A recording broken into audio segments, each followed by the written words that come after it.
안녕하십니까. 형님도 발가락으로 주식 투자하는 발준화입니다. 오늘은 형님들, 이 영식이 형님이라고, 이 형님이 이제 40살 초 때요.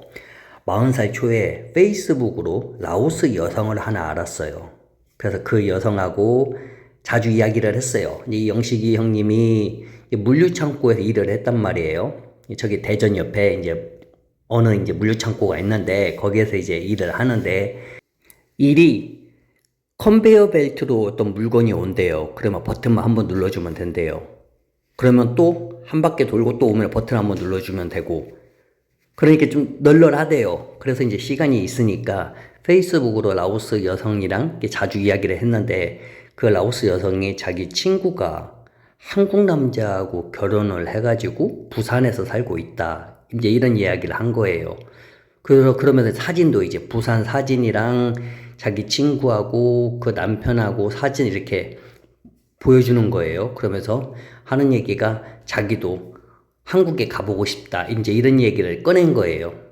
그래서 이제 이 형님께서 너 한국에 오면은 내가 너 여기저기 맛있는 것도 사주고 여행도 시켜주겠다 했더니, 가고 싶지만은 뭐 비자 문제도 있고 쉽게 못 간다, 그런 얘기를 하더래요.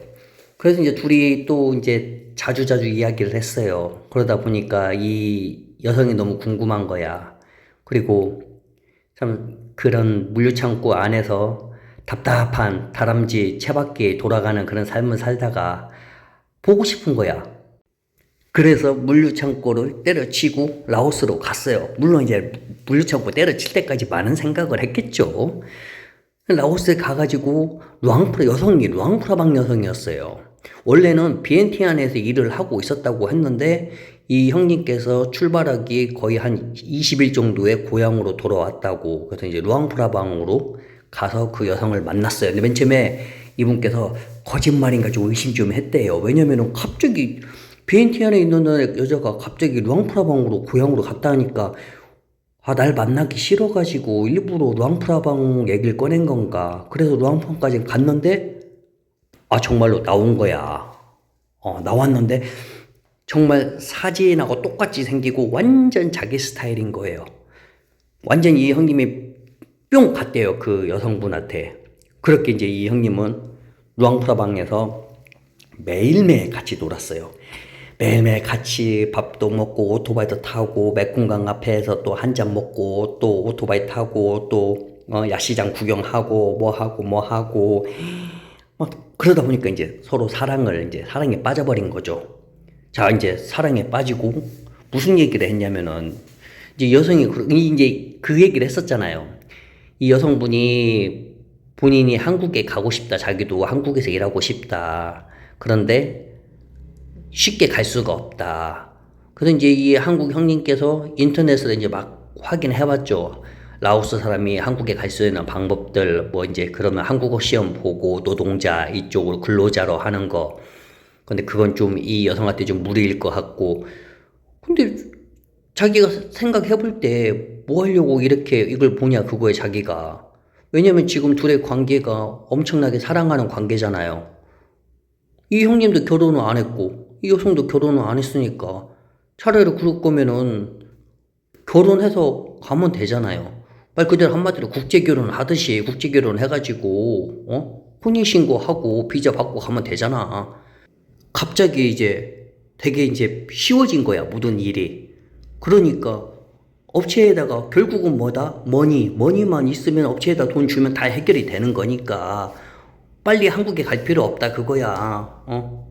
라오스에서 너하고 나하고 더 재미있게 놀다가 그리고 한국에 가도 괜찮다. 이 여성부 부모님도 오케이. 여성도 오케이.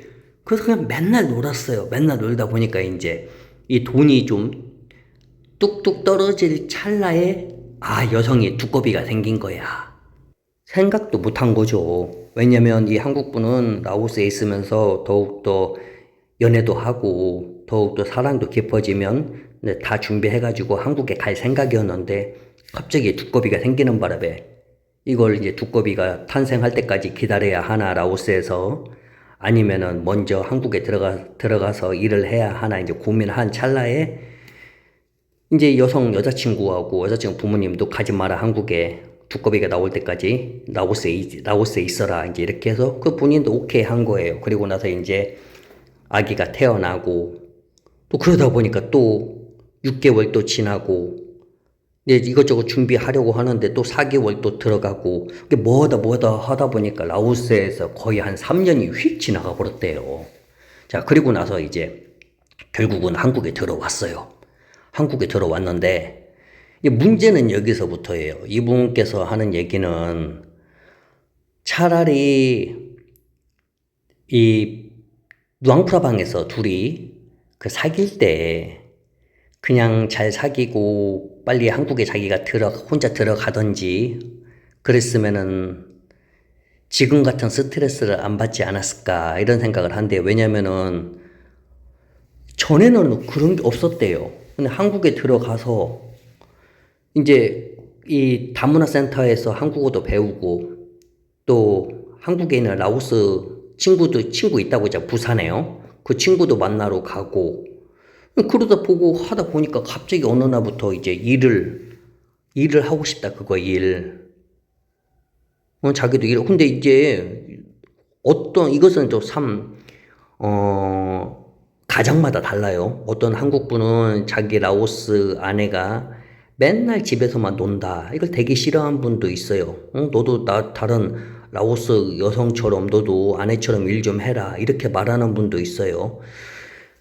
근데 이분 같은 경우는 맨 처음에 그렇게 말하길래 이걸 일을 하라고 해야 하나 말을 하지 말라고 해야 하나 반반이었대요. 해도 좋고 안 해도 좋고. 그런데 이제 매달 그 라오스 집에다 이제 용돈을 좀 드렸어요. 원래 1년에 뭐 한 3번, 4번 주는데 이분 같은 경우는 그냥 매달 용돈으로 해가지고 이렇게 조금씩 보내줬어요. 근데 그 여성이 계속 일을 하고 싶다고 하니까 일도 이제 뭐 다문화 센터에도 소개시켜줬나 다문화 센터에 있는 친구가 소개시켰나 모르겠지만은 다 알아왔어요. 그래가지고 거기서 일을 하는데 집에서 이제 봉고차가 와요. 집 앞에 어느 터미널 비슷한 데인데 거기로 봉고차가 온대요. 그러면 이제 외국인들이 그걸 타고 공장으로 간대요. 그래서 이 남자가 그 공장도 가봤대요. 근데 정말로 그 공장에 외국인이 또 정말 많대요. 자, 그래가지고 이제 거기서 일을 하는데, 뭐 야근까지 해요. 야근까지. 사실 야근 안 해도 되는데, 야근까지 본인이 해요. 그래서 회사에다 물어봤어요. 제 아내가 너무 늦게 온다, 집에. 했더니, 아니, 저희가 그건 일이 있는 사람들은 퇴근해도 괜찮다고 말을 했는데도 저렇게 열심히 한다, 일을. 고용주 입장에서 어떻게 저희가 일하지 말고 집에 빨리 가 이렇게 말을 하냐. 차라리 아내분한테 말을 해라. 근데 아내는 야근을 하면은 돈을 더 많이 받으니까 야근하고 싶다, 그거예요. 더 대박은 뭐냐면요. 일요일 날 있죠. 일요일 날은 그 결혼식장 가면은 그 밥 먹는 데 있잖아요. 거기서 또 설거지랑 이런 걸 또 하는 거야. 일요일 날 또 알바까지. 그러니까 월화수목금토일까지 일을 다 해버리는 거야. 처음에는 일이 재밌나 보구나. 라오스에서 뭐 기껏 받아봤자 뭐 10몇만 원 이렇게 받는데 한국에서 일하니까 막 한 달 해버리니까 막 250, 막 280 이렇게 받아버리니까 몇 배야? 20배잖아, 20배. 그러니까 막 그럴 수도 있겠구나 했는데 너무 하는 거야. 집에 신경 안 써, 집안일을. 그러니까 갔다 오면 본인도 피곤하니까 오자마자 자요. 또 아침에 또 일 가고 또 와서 자고.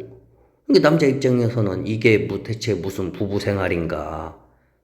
그리고 또 대박은 돈을 받잖아요. 돈을 만약에 250만 원을 받는다고 해봐요. 그러면은 230만 원을 라오스에다 보내버린대요. 그러니까 본인을 위해서 20만 원 정도만 남겨놓고 다 보낸대요. 그것도 솔직히 좀 근다 그거야.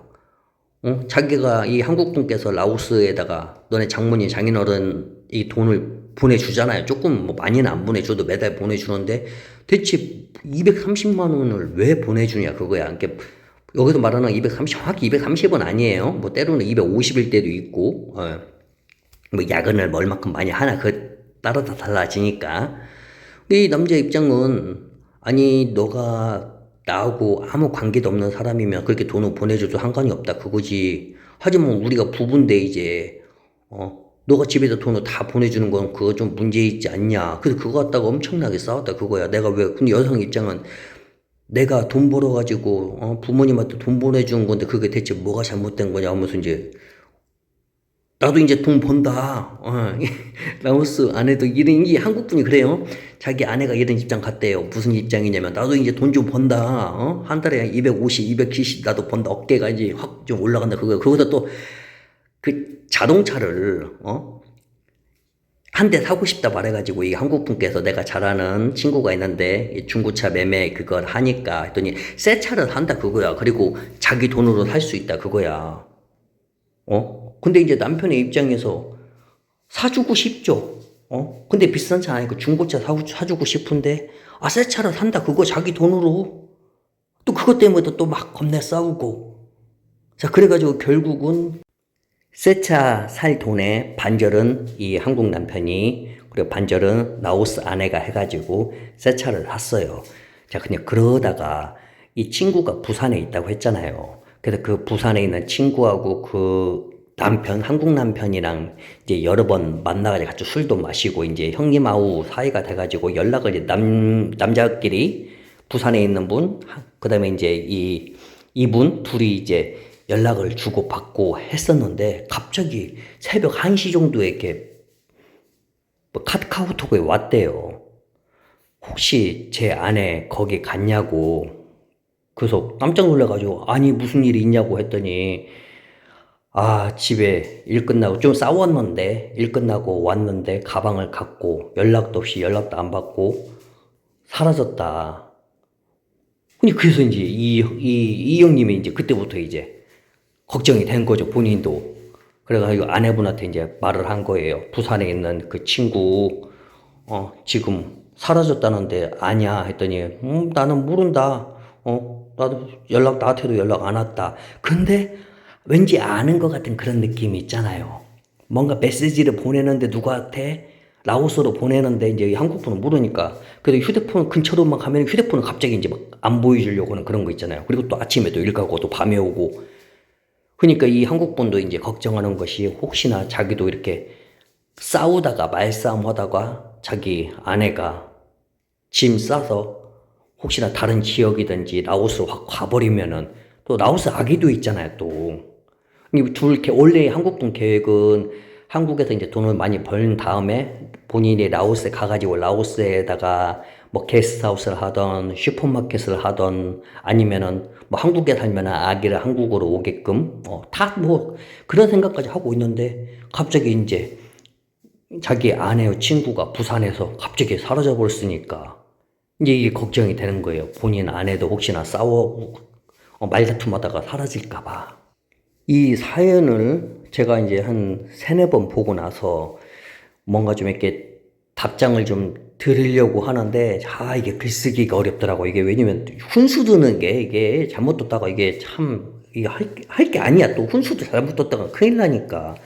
근데 약간 좀 저도 이해를 못 하는 것이 아내분이 한국에서 이제 일을 하잖아요. 그럼 이제 월급을 받잖아요. 근데 거기에 90% 이상을 다 보낸다. 라오스에다가. 이것은 약간 좀 문제가 있는 거 아닙니까? 저는 그렇게 생각해요. 왜냐면 이제 부부잖아. 뭐 돈을 따로따로 관리해도 상관은 없지만은 부부인데 90% 이상을 라오스에다 다 보내. 이것은 조금 저는 여기에 대해서 어떻게 생각합니까? 그래서 이 한국 분께서는 요즘 들어서 참 요즘이 아니죠. 한국에 와서 자기 아내가 공장을 다니면서부터 지금까지 대체 이게 혼인 생활인지 아니면 대체 같이 일하는 사람하고 같이, 어떻게 보면 원룸 생활을 같이 하는 건지 아파트 생활을 자기도 모르겠다 그거예요. 낯선 외국인하고 같이 사는 느낌. 그렇대요. 참 댓글 한번 남겨주십시오. 이건 대체 어떻게 해결해야 좋을지 어려워요. 자, 그러면 좋은 날 되시고 또 다른 이야기로 찾아뵙겠습니다. 안녕히 계세요.